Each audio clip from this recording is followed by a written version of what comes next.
श्रीमन्नारायण नारायण नारायण। प्रथम प्रसारण दिनांक 1955, यानी कि 1955 में ये गीत रामायण महाराष्ट्र में प्रसिद्ध हुआ। उसका पहला प्रसार हुआ। मैं भी भाग्योदय से उसको सुन रहा था।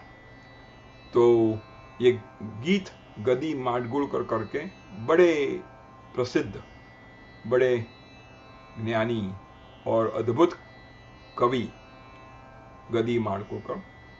अगर आप महाराष्ट्र में जाएंगे तो ये सारा नाम नहीं सुनेंगे, उसको गदीमा ऐसा कहते हैं। गदीमा, माडगुळकर में गुळकर निकाल देते हैं और कहते हैं गदीमा ने लिखा है। तो ये उनका नाम इनिशियल से बना हुआ है, गदीमा।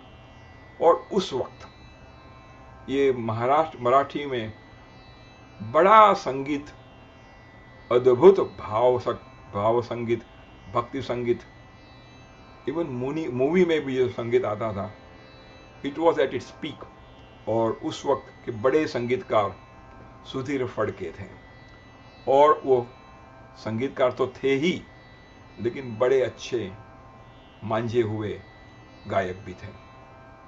तो गीत रामायण में पहला गीत जो मैं आपको बताने जा रहा हूं वो प्रसारित हुआ। रामायण का पहला गीत, पहले भाग का पहला गीत, जब उस वक्त आकाशवाणी में हुआ था। वो वीडियो नहीं था, ऑडियो ही था। और इसका राग भूप राग में हुआ था। और गीत का प्रकार है राम निरंजन और गीत रामायण। तो आइए हम उसके शब्द देखते हैं। और इस शब्द से वो गीत का आरंभ होता था। स्वये श्री राम प्रभु ऐकति, कुशलव रामायण गाती। ऐसे तो मैं कोई गायक नहीं हूं, लेकिन आपको एक झलक इस दो लाइन में दिखाऊंगा। स्वये श्री राम प्रभु ऐकति, स्वये श्री राम प्रभु ऐकति, कुशलव रामायण गाती, कुशलव रामायण गाती।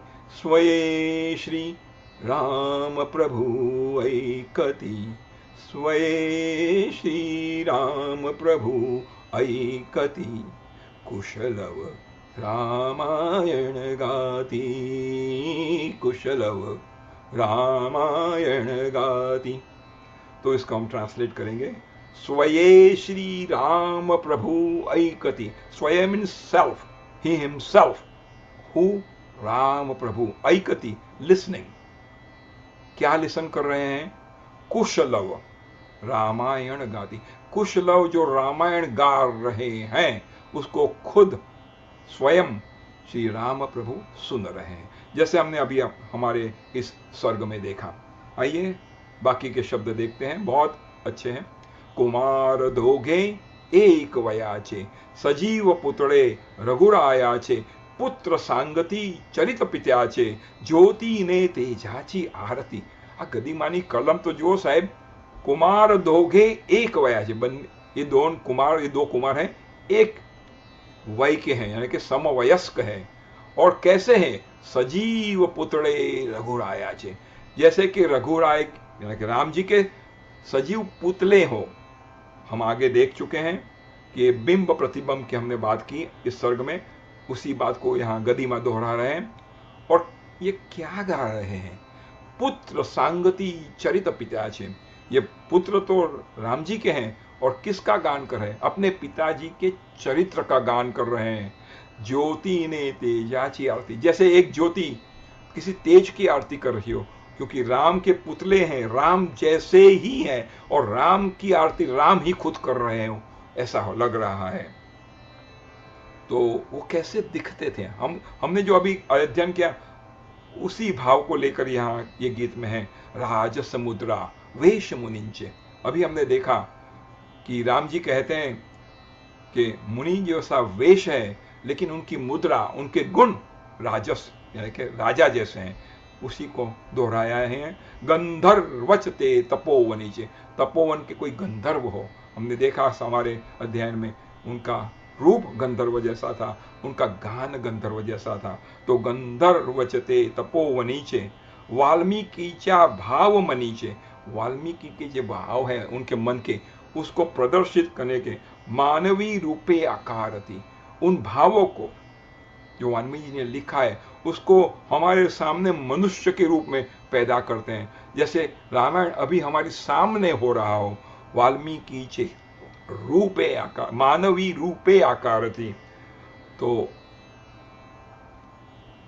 ते प्रतिभेचा आम्रवनांतिल वसंत वैभव गाते कोकिल बाल स्वराने करुणी किलबिल गायने ऋतु राजा भारिती।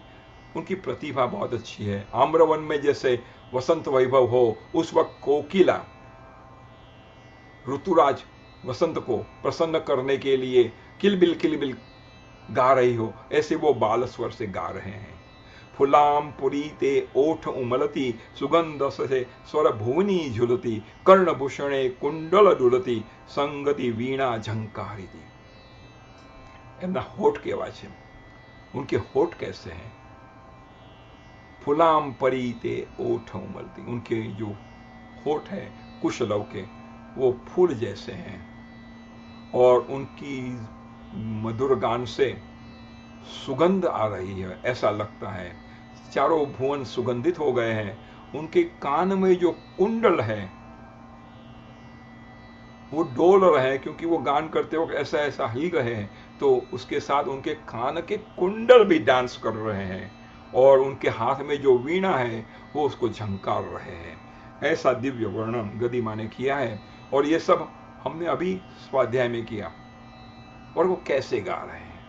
सात स्वरांचा स्वर्गा मधुनी नऊ रसांचा नव स्वर धुनी यज्ञ मंडपी आल्या उतरुणी संगमी श्रोते जन नाहती। આ સંગમમાં શ્રોતાજન નાહતી એટલે કે નાહે છે। આ કયા સંગમ? સાત સ્વરાંચા સ્વર્ગા મધુની, સ્વર્ગમાંથી જાણે સાત સ્વરો અને નવ રસો અને નવ સ્વરધુની ઉતરી આવ્યા હોય, અને એ સ્વર રસ અને ધૂનનું સંગમ આ યજ્ઞ મંડપમાં ઉતરીને આવ્યો, એમાં શ્રોતાજન આ સંગમમાં નાહી રહ્યા છે। આપણે પણ નાહી રહ્યા છીએ હમણાં। તમે જો ભાવથી સાંભળશો તો આ તમને પણ એનો અનુભવ થશે। आपको भी यही अनुभूति होनी चाहिए, नहीं होती है वो आपका दोष है। पुरुषार्थाची चारी चौकट त्यात पाहता निज जीवनपट प्रत्यक्षाहुनी प्रतिमा उत्कट प्रसन्न लोचे पाणावती। आ पुरुषार्थनी चार चौकट पर પોતાનું જીવન દર્શન રામને દેખાયું, બીજા લોકોને પણ દેખાયું, પણ રામને પણ આખી એમની કથા, એમનું જીવનચર્ય દેખાયું। प्रत्यक्षाहुनी प्रतिमा उत्कट, એટલું બધું રામને ગમ્યું, इतना सारा राम को ये गान, ये रामायण, उसका वर्णन, उसका कविता, उसका काव्य, उसका छंद इतना बड़ा अच्छा लगा कि जो रियल में उन्होंने किया उससे भी बढ़कर प्रत्यक्ष हुआ था, उससे उसकी प्रतिमा यानी कि जो अभी प्रतिमा गाने से हो रही थी उत्कट थी। तो राम जी को ऐसा लगा कि मैंने जो लीला की उससे तो ये उन्होंने जो गाया और उसके गाने से मुझे जो दर्शन हुआ वो अच्छा है। और उसके ऐसे होते ही राम जी की आंखों में अश्रु आ गए।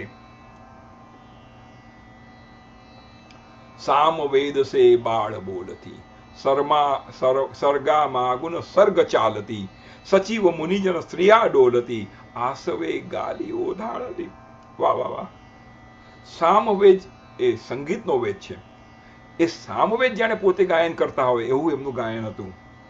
सर्गा मागुन सर्ग चालती, આપણે સર્ગ જોઈ ગયા, એ સર્ગમાં ગાતા હતા, તો એક પછી બીજો સર્ગ, એક પછી બીજો સર્ગ, એવું સર્ગ પછી સર્ગ ગાયન ચાલતું હતું। અને શું થતું હતું? સચિવ ત્યાં બેઠા હતા, સચિવ ત્યાં મુનિજન બેઠા હતા, ત્યાં સ્ત્રીઓ બેઠી હતી, ત્યાં ઋષિઓ બેઠા હતા અને પ્રજા બેઠી હતી. બધાના ગાલ ઉપરથી આંસુઓ ઓઘળતી, એટલે આંસુઓની ધારા વહેતી હતી. આ દિવ્ય ગાન કુશ અને લવે કર્યું. આ દિવ્ય ગાન પછી જે છે આ આખા ગીતનું જો કોઈ ક્લાઇમેક્સ હોય, આ આખા ગીતનું કોઈ અદ્ભુત પંક્તિ હોય તો આ છેલ્લી પંક્તિ છે. સોડની આસન ઉઠલે રાઘવ, સોડની આસન ઉઠલે રાઘવ, ઉઠુન કવળીતી અપુલે શૈશવ, પુત્ર ભેટીચા ઘડે મહોત્સવ, પરી તો ઉભયા નચ માહિતી. આ શું ગદીમાની કલમ છે, શું વિધિની વક્રતા રોકી. આ રામજીના જીવનમાં આવે તો આપણા જીવનમાં આવે, એમાં તો શું મોટી નવાઈ. સોડની આસન ઉઠલે રાઘવ, આસન સિંહાસન પર બેઠા હતા એના પર એ છોડીને ભગવાન રામ ઉભા થયા છે. ઉઠુની કવળીથી અપુલે શૈશવ, ઉઠીને કુશ અને લવને આલિંગન આપ્યું છે. આ દ્રશ્ય તમે તમારી આંખો સામે આવો, આંખોમાં પાણી આવી જાય સાહેબ. રાજ્ય સિંહાસન પરથી ઉઠીને રામ લવ અને કુશને આલિંગન આપે છે. અને હવે વિધિની વક્રતા જુઓ. પુત્ર ભેટીચા ઘડે મહોત્સવ. આ રામજીને પહેલી વાર પોતાના પુત્રોને જોવાનો લાભ મળ્યો, એમને સાંભળવાનો લાભ મળ્યો અને આલિંગન આપવાનો મળ્યો. આનાથી વધારે મહોત્સવ કયો હોઈ શકે? પુત્ર ભેટીચા ઘડે મહોત્સવ.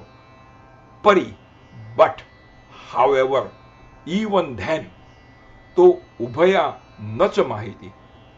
રામને ખબર નથી કે હું મારા છોકરાઓને, મારા પુત્રોને ભેટી રહ્યો છું, અને પુત્રોને એટલે કે કુશ અને લવને પણ ખબર નથી કે હું રામ એટલે કે મારા પિતાને ભેટી રહ્યો, આ મારા પિતા છે. તો આ વિધિની વક્રતા આ ફરીથી એકવાર વિધાઉટ એની ઇન્ટરપ્શન આપણે સાંભળીશું.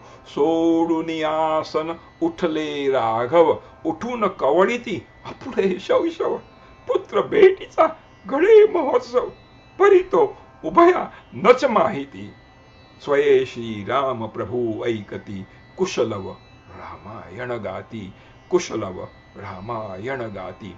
તો આવું દિવ્ય આ સંગીત ગીત રામાયણનું પહેલું ગીત. અને જ્યારે હું નાનો હતો અને પહેલી વાર સાંભળ્યું ત્યારે પણ આટલું જ આનંદદાયી, આટલું જ દિવ્ય, આટલું જ રોમાંચિત કરે એવું. અને સુધીર ફડકેનું સંગીત અને સુધીર ફડકેનું ગાયન એ તો એનાથી પણ અદ્ભુત. તો એવું આ દિવ્ય આપણા સર્ગને અનુકૂળ એવું આ ગીત રામાયણનું ગીત હતું. તો આપણે એનો દિવ્ય લાભ આનંદ લીધો. થેન્ક્સ ફોર વોચિંગ સત્સંગ. Please like, share and subscribe.